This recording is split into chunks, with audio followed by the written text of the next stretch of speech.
В общем, довольно трудно комментировать, потому что это, прямо скажем, наименьшее из того, что Кадырову можно вменить, так сказать, в нарушение российских законов, потому что вся Чечня хором — это черная дыра российского законодательства. Там оно не действует. То есть, если говорить про вообще какую-то проблему, главная проблема Чечни заключается в том, что там российские законы неприменимы. Мы это знаем по целому ряду сюжетов, включая прямой запрет для правоохранительных и даже спецслужб из Москвы действовать без прямого разрешения Рамзана Ахматовича.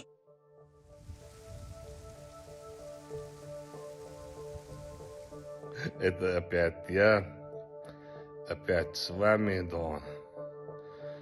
Мобильный репортер ЧГТРК Грозный, да.